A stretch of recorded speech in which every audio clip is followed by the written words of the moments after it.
Deer পুরুষ, এই কথাগুলো একমাত্র তোমার জন্য। যদি তোমার জীবনে সত্যিই কোনো নারী থেকে থাকে, তবে তার জন্য আসলেই একজন পুরুষ হতে শিখতে হবে।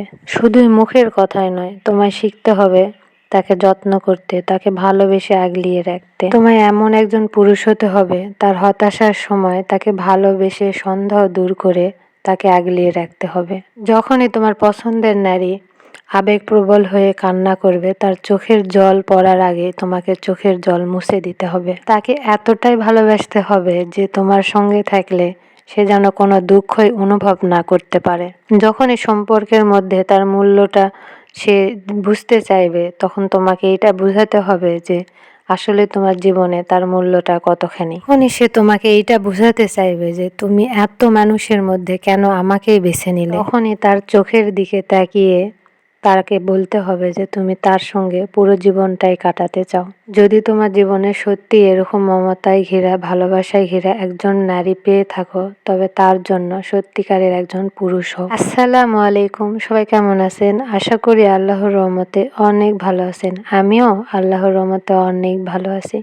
আজকে আপনাদের সঙ্গে হয়তো একটু পুরুষদের নিয়ে, ভাইয়াদের নিয়ে কথা বলেছি। আসলে অনেকের শুনতে খারাপ লাগলো, কিন্তু আপনারা যদি এরকম এই কথাগুলো মানেন, সত্যি আমি একজন নারী হয়ে বলতেছি, অবশ্যই আপনি একজন নারীর মহাপুরুষ হয়ে থাকবেন তাদের জীবনে।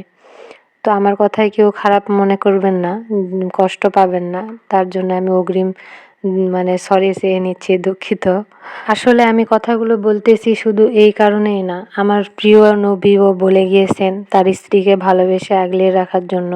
আসলে আমি নারী ও পুরুষকে বলতেছি, আমরা একে অপরকে, স্বামী ও স্ত্রী একে অপরকে ছেড়ে অন্য ছেলে মেয়েদের দিকে না আগ্রহ হয়ে, না অগ্রসর হয়ে আমরা যদি একে অপরের জায়গায় একে অপরের কর্তব্যটা পালন করি, তো আমি মনে করি আমাদের স্বামী স্ত্রীর সম্পর্কটা আসলে অনেক সুন্দর এবং জান্নাতি হবে।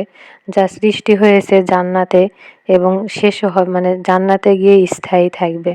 অনেক কথাই হয়ে গেল, আমার কথায় ভুল থাকলে আপনারা ক্ষমা সুন্দর দৃষ্টিতে দেখবেন। আবারও বলতেছি, আর আমার ব্লগ ভিডিও আপনাদের কেমন লাগে প্লিজ আমাকে একটু কমেন্ট করে জানাবেন। আপনাদের জানানোর কারণে আমি হয়তো আরও উৎসাহিত হব আরও নতুন নতুন ভিডিও তৈরি করার জন্য।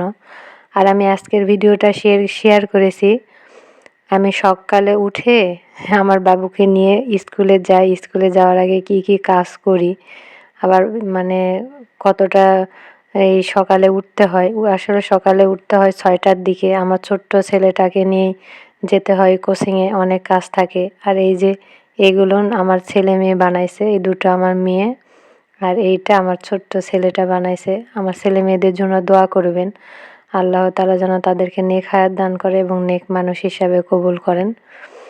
আর প্রতিদিনের রুটিন আমার এটা, স্কুল খোলা থাকলে কোনো কথাই নয়। দেখেন, আসলে আমার ভিডিওটা অত ক্লিয়ারও না, কারণ আমি ভোরেই উঠছি, উঠে ভিডিওটা করছি, ফুটেজ নিয়েছি, আবার আপনাদেরকে দেখাচ্ছি। যতই আমি ব্রাইটনেস দিই আমার কালারটা ঠিক এইরকম।